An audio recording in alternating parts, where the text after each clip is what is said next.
Hi there. So happy to have you on board for another informative edition of Jamaica Magazine. I'm your host, Kadia Loy-Knight, and I'll be turning the pages with you.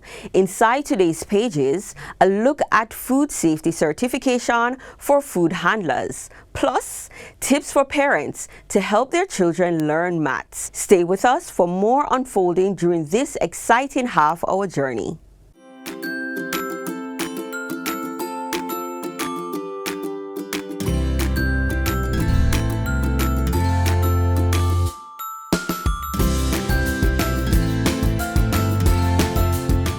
Have you seen any of these signs and are ready to buy land or property? Want to know who is the legal owner? Purchase a copy of the title using eLand Jamaica. With eLand Jamaica, you can do a title search and verify the owner of the property, ensuring they have the legal right to sell it. For more information, contact the National Land Agency at www.nla.gov.jm. via telephone at 876-750-5263 or 876-946-5263. Email asknla@nla.gov.jm or message us on WhatsApp at 876-418-5089. The National Land Agency. One agency, one goal to serve you better.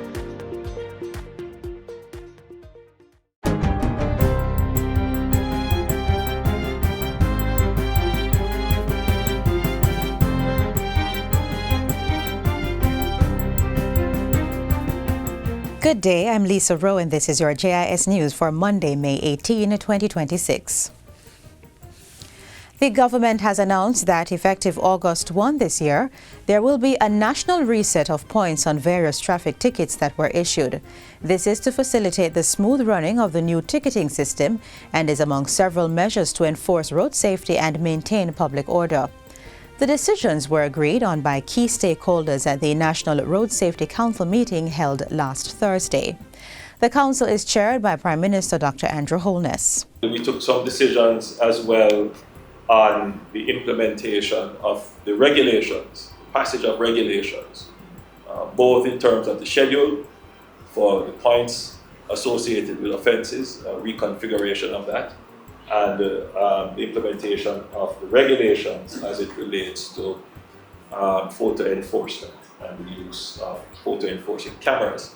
Other outcomes of the meeting will see the Ministry of Health and Wellness updating its study on road crashes and the impact on the health system. Heart NSDA Trust will undertake training for motorcyclists, and 10,000 helmets will be purchased by the government. The Jamaica Customs Agency is also to be sensitized on the new standard and a specification for helmets to enforce correct importation. The JCF will accelerate the pace at which they would be able to incorporate and integrate IMAP into their private cloud so that we can secure the funding and have the benefit of the software. JCF will focus on enforcement on repeat offenders in ensuring that the warrants on them are effected and that they are brought before the court. Information from the meeting revealed that 40% of road fatalities in 2025 involved repeat offenders of the Road Traffic Act. The National Chest Hospital's Blood Collection Center is to receive a major upgrade following the signing of a $16 million contract for renovation works at the facility. The work is to be carried out by Skymar Building Construction and Maintenance Company Limited and will include repairs to the roofing, painting, air conditioning installation and utility upgrades. Minister of State for Health and Wellness Crystal Lee says this forms part of a revitalized national focus on strengthening and expanding Jamaica's voluntary blood donor programs and to ensure reliable access to safe blood and blood products. The revitalized national focus on blood collection calls for a cultural shift away from the practice of replacement donations and instead towards voluntary and repeated blood donation. Repeat donation means, persons coming back every 3 months or at least, we would say, twice per year to give blood. you can give blood up to 4 times per year. There is a continuous high demand for blood and blood products. The Chest Hospital site is responsible for collecting up to 8,000 units annually, or 22% of national supply, making it a critical pillar in the national blood collection network. The intended upgrades to the blood collection center are aimed at improving its overall appearance and usability, modernizing the building's systems and utilities, increasing operational efficiency, and enhancing our patients, and in this case our donors, staff, and comfort. Members of the public are encouraged to give blood at any of the collection centers listed on the National Blood Transfusion Services website, nbts.gov.jm. Government is moving to develop a comprehensive research-based policy framework to address the impact of social media on children and adolescents in Jamaica. Minister of Health and Wellness Dr. Christopher Tufton made the announcement during his sectoral presentation in Parliament last week. The time has come for us to have a serious consideration around the unrestricted access to social media as it relates to our children in particular, Madam Speaker, because it is a problem. Dr. Tufton says the ministry will explore key policy and intervention areas, including age-based regulation for social media access, stronger platform accountability measures, the establishment of national digital health guidelines, and the introduction of school-based digital wellness education programs. The government also plans to expand youth mental health services and public awareness campaigns targeting parents and caregivers. A national surveillance system to monitor social media usage, patterns, and related mental health outcomes among children and adolescents will also be developed. The Jamaica Fire Brigade has welcomed 96 new recruits who recently graduated after completing an intensive 13-week induction program. The members of intake number 27 were honored during their graduation ceremony held recently at Iona High School in St. Mary. The 85 males and 11 females will now be deployed to stations across the island. Minister of Local Government and Community Development Desmond McKenzie is encouraging Jamaicans to respect and value the commitment of the new firefighters who have answered the call to serve. They chose the responsibility of saving lives and protecting property.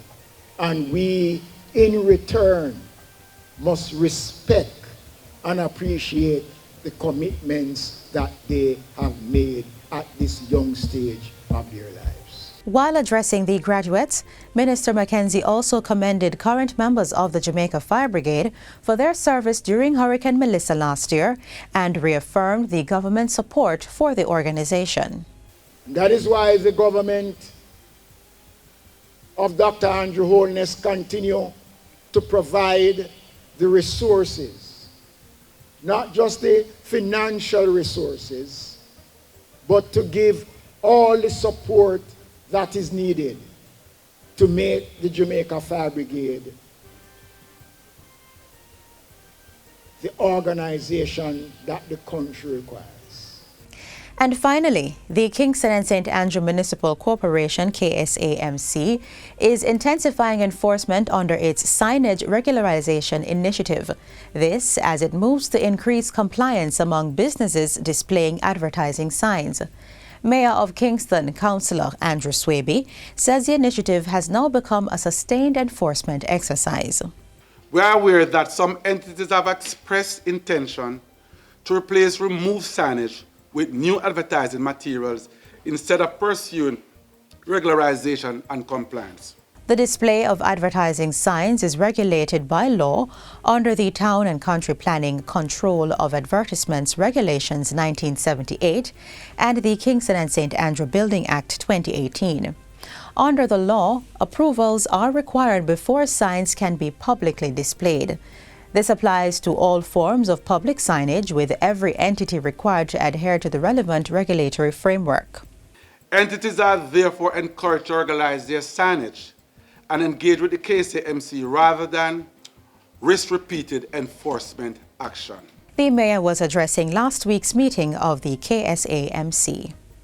And that's it for JIS News Today. I'm Lisa Rowe. Thanks for watching.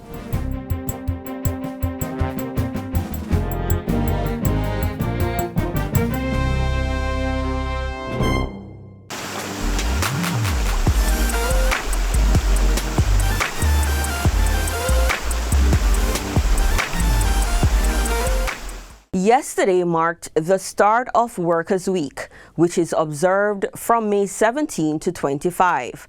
This year's theme is Voices Heard, shaping labor policies in an evolving labor market, highlighting the importance of worker participation in shaping fair and modern labor systems. Stay tuned for a message from the Minister of Labor and Social Security, Pernell Charles Jr., as he reflects on Jamaica's labor progress and the future of work.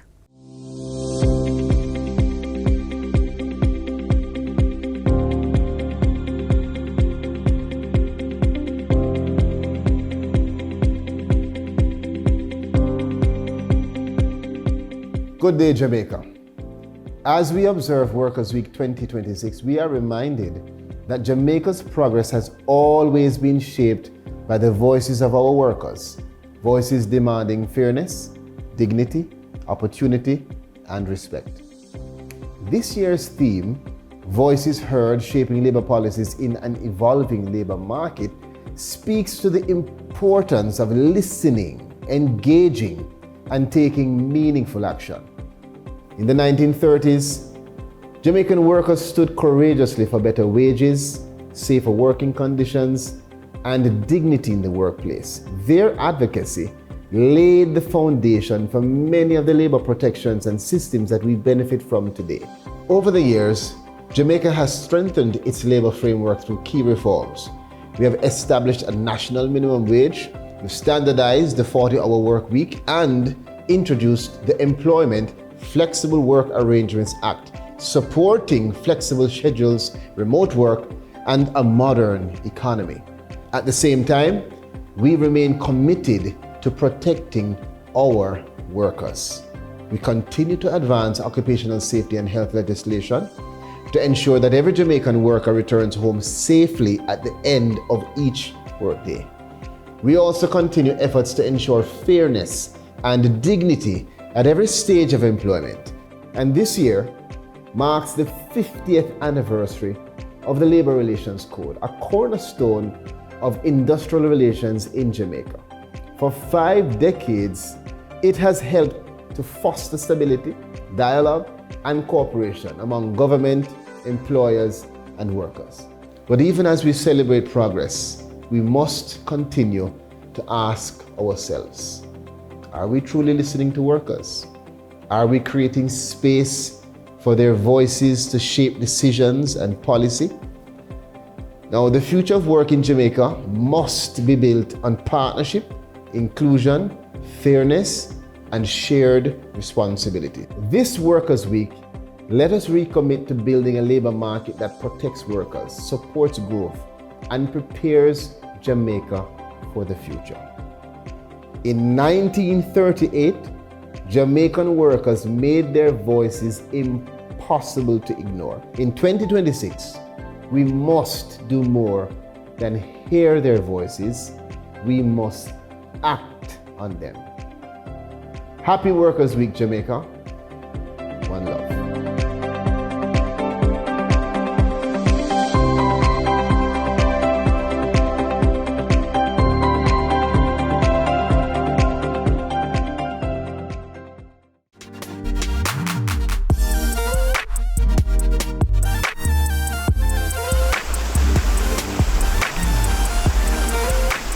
Thanks for staying with us. As we continue turning the pages, food safety is on the agenda. Keep watching as we explore the importance of having a food handler's permit and the process of getting certified.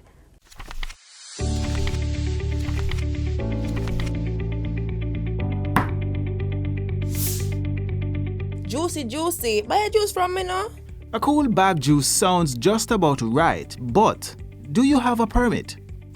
Whether you're selling juice on the corner, baking gizadas at home, or running a full-service restaurant, There's one thing every food operator in Jamaica must have: a food handler's permit.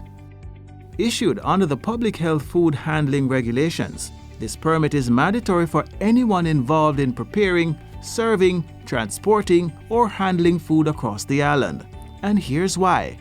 It means that you would be in conformance with the Public Health Food Handling Regulations. And so it is important that persons make their application so that they can get the requisite training in an effort to ensure that the foods that are offered to the public are safe, wholesome, and free from any form of contamination. So, how do you apply for a food handler's permit? It's easier than you might think. It is quite simple. It's a simple process. You would need to complete the prescribed application form. You would also be required to submit 2 passport-size photographs. In addition, you are expected to pay the requisite application fee, which is $500. You will be given an appointment date and time to visit one of our venues for the training session, to be interviewed, and to sit a test. For applicants in the Southeast Regional Health Authority parishes, a TRN may also be needed for tracking your application.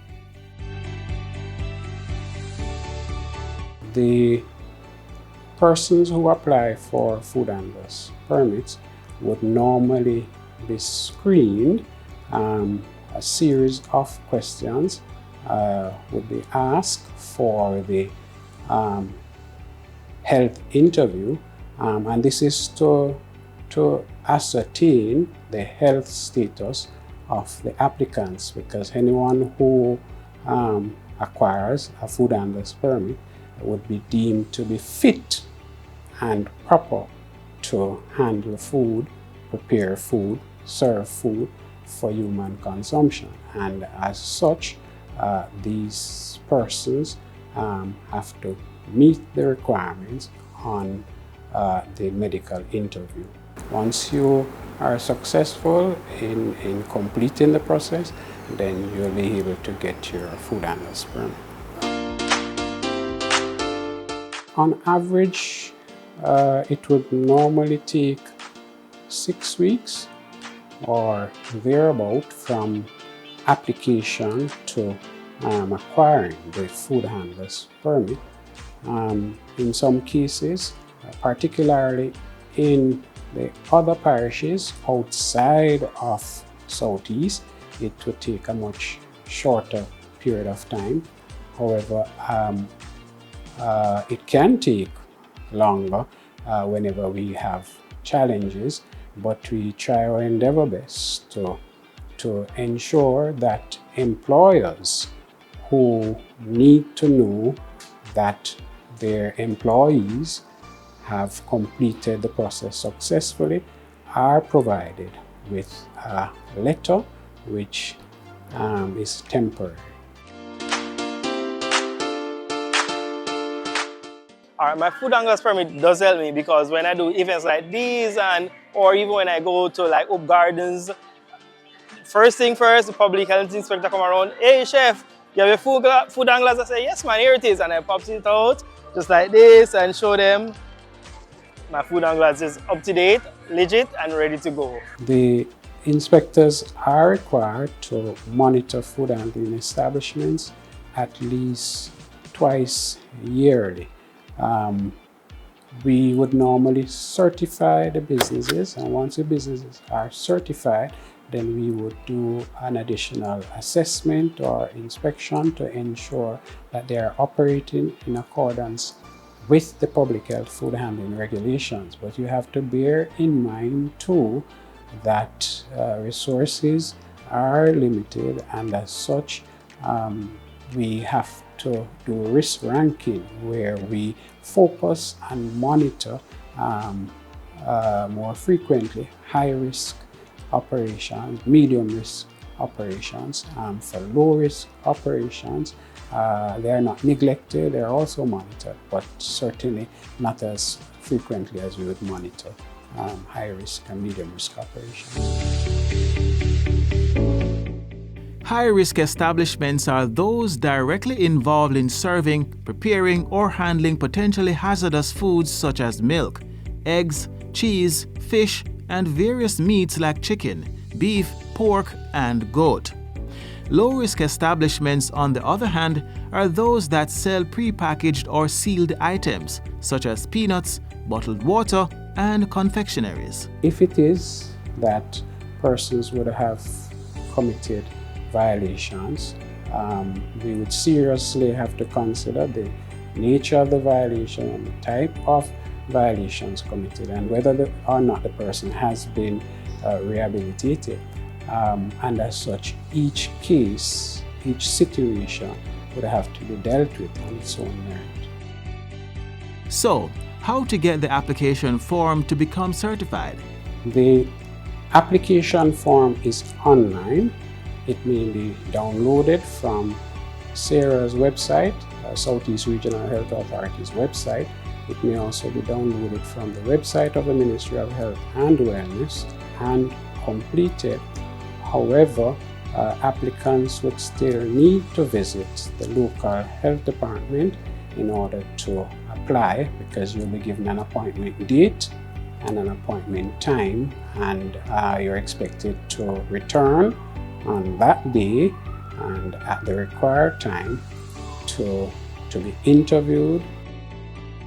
Having a food handler's permit isn't just about compliance. It builds trust with your customers and ensures you're ready for any health inspection that might come your way.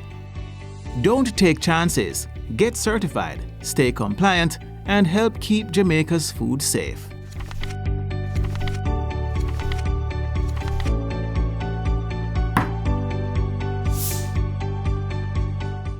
It's Child Month, and we shift focus a bit to look at how parents can help their children do well academically. Math is one of the most important yet difficult subjects for many students. But you can help by showing them the connection between numbers and everyday activities, keeping them positively engaged and empowered to master math.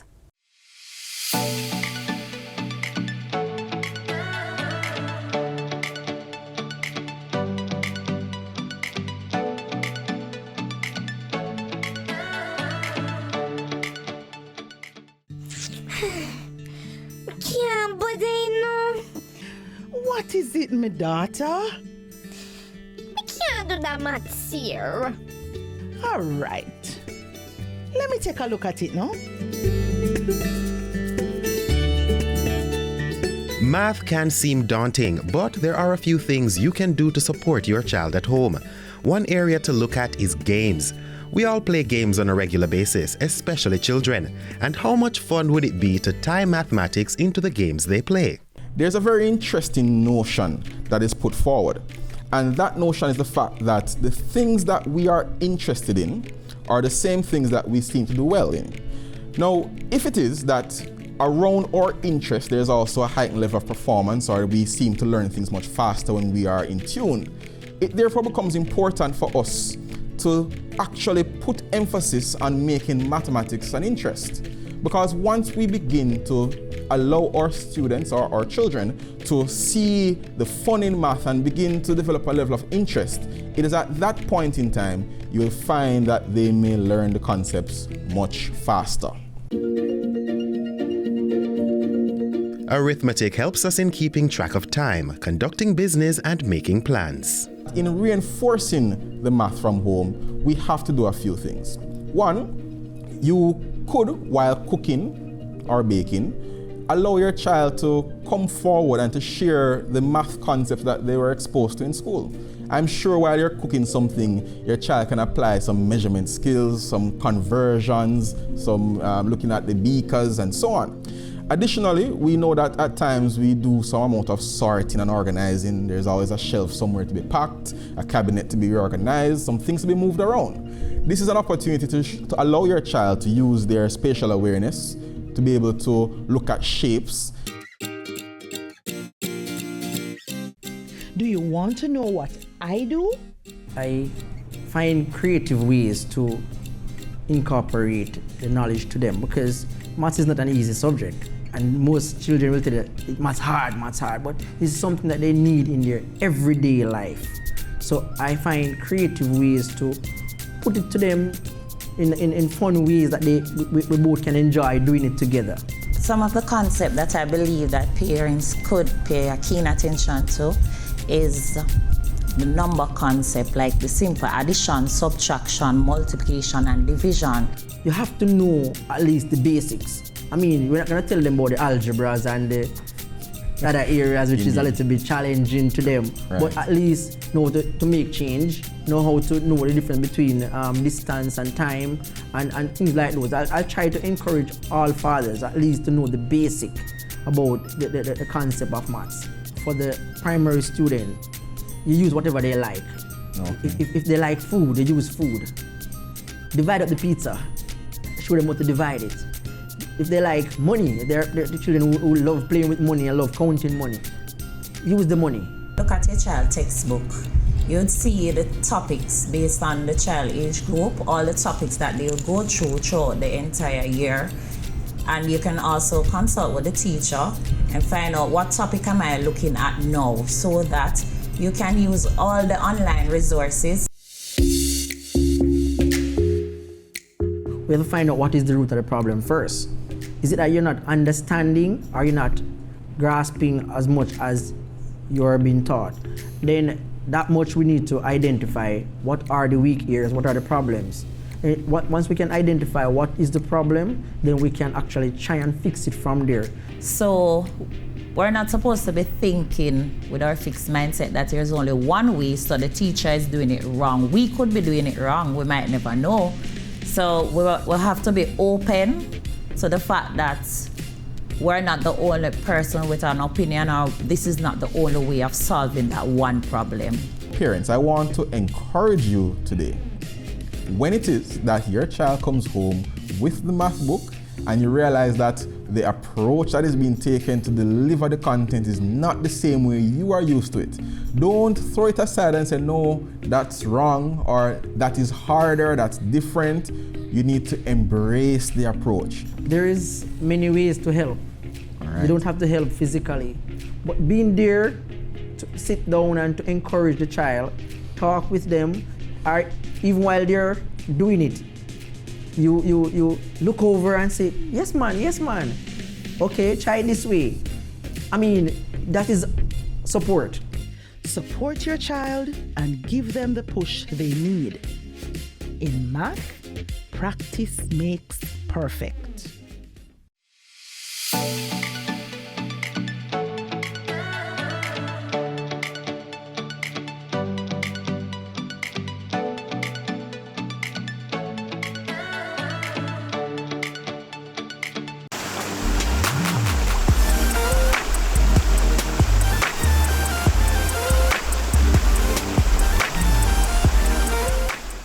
Our half-hour journey through the pages of Jamaica Magazine ends here for today.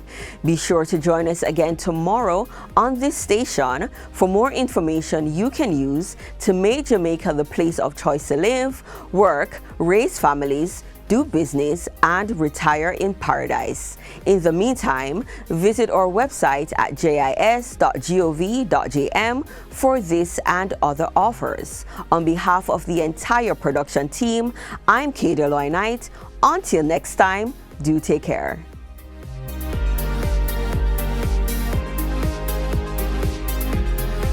This has been a production of the Jamaica Information Service, the voice of Jamaica.